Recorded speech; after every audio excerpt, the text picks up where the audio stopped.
Hello and welcome to my channel. It's Monica from Crafting with Quilling Lady, and I hope you have an absolutely wonderful day. In today's video, I'm going to show you how to create this beautiful Mehndi wedding card, and I will encourage you to create your own henna design. First, I've got gold mirror card and slightly smaller green card, and I'm going to decorate that background panel using this beautiful traditional trellis stencil, which comes from Crafty Fun Collection by Crafter's Companion.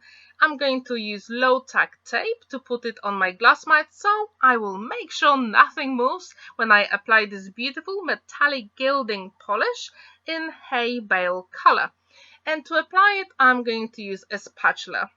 I really have to admit that I don't really use gilding polish in that way on my projects. I usually use it for embossing elements, but this way on a stencil, that was a game changer. I really love how this card turned out, and whenever you use a stencil and gilding polish, I really encourage you to start with that first on your project, because I'm going to leave that panel for half an hour to dry before I assemble the whole card together. I just want to make sure that the gilding polish dries properly. As you can see, I didn't really use that much of the gilding polish, and I always can go back and put the rest of it back in the pot, so we don't really use that much. And now the magic comes when we peel off that stencil, and that pattern is simply beautiful. What do you think about this? Do you like it? I absolutely love it.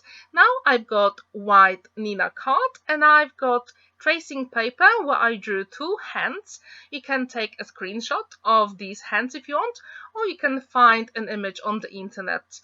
I drew it first on the tracing paper, and then I'm going to use a pencil and literally trace those hands on a white card.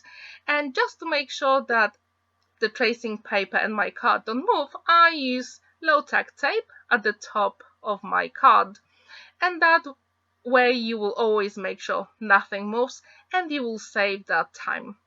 Actually, a friend of mine asked me to create that card, and I really have to admit it was my first time where I created this beautiful Mehndi or henna design, and I absolutely loved it. The first tip I've got for you is to start in the middle.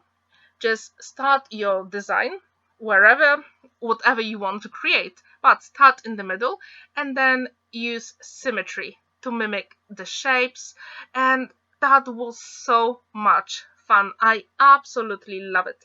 And to actually draw this pattern, I used two alcohol markers, and they come from Figure 12 set by Spectrum Noir, and they are illustrators, and these two colors are TN7 leather and TN9 henna. And actually all the names of the products that I use in today's video will be in the description down below, so you can check them out.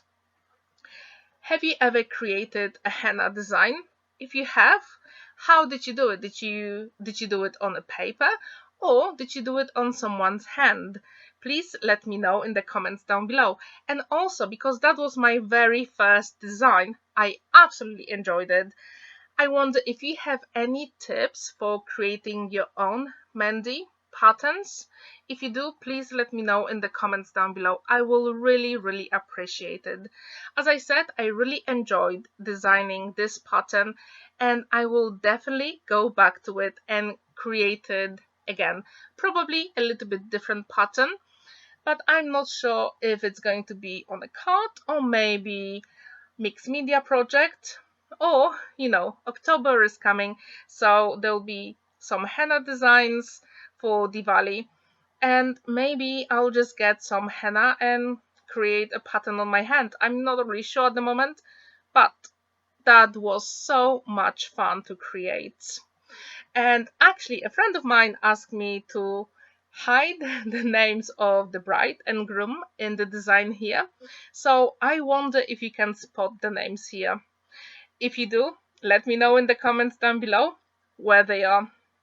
And actually, I used two colors here, as you can see, because I wanted that design variation. Because if I use one color only, I think the whole design will be lost, because these hands are pretty small if you look at them on the card, and I just wanted to make sure that all the elements are visible. And later on, when I apply Distress Oxide on top, just for the skin color, I will put some of the alcohol markers here again, just to make sure all the designs are visible.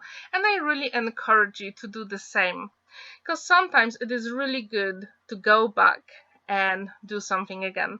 Now I used this beautiful Distress Oxide, and I found that was the best color for skin color. If you have any other best pigment or Distress Oxide inks that work really fine for skin color, please let me know. Now I'm adding those small details again. I just wanted to make sure everything is visible, and I'm going to use my scissors to fussy cut those hands.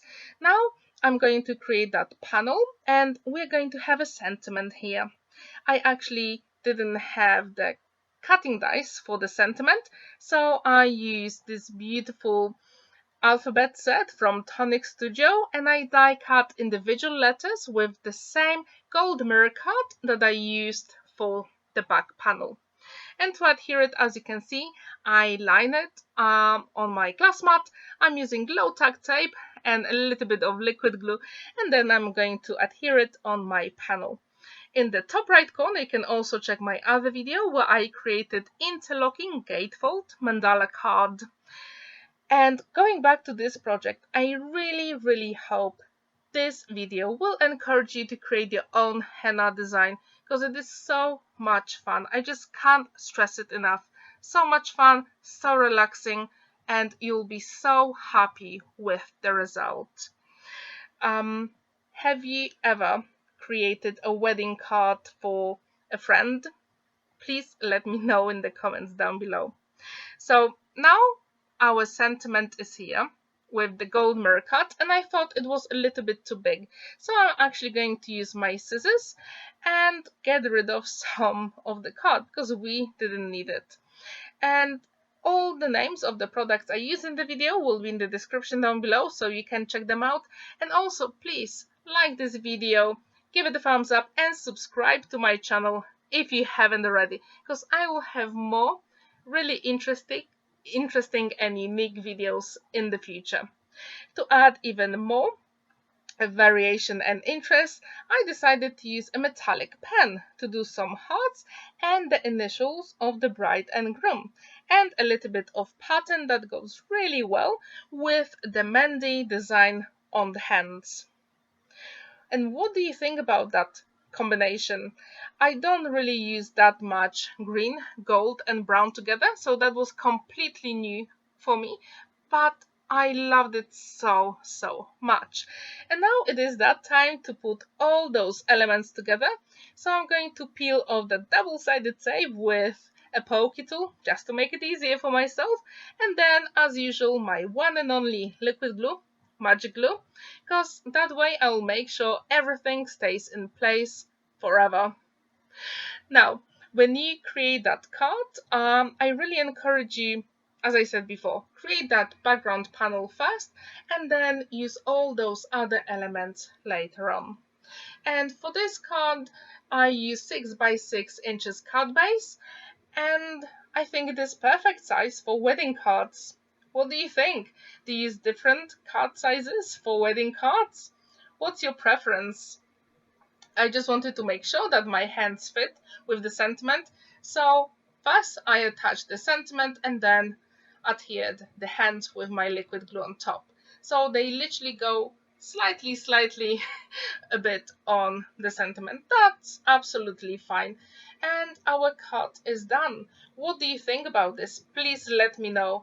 That was my first ever Mehndi design. And did you enjoy it? Did you like it? Or maybe you didn't. Maybe you have some tips for me. Please let me know in the comments down below. On the left you can see my wedding roses home decor using Grenier fold paper, and on the right I've got a beautiful gift you can create for wedding, which is a heart full of flowers with Grenier fold papers. Have a wonderful day and happy crafting. Don't forget to like this video and give it a thumbs up. Bye!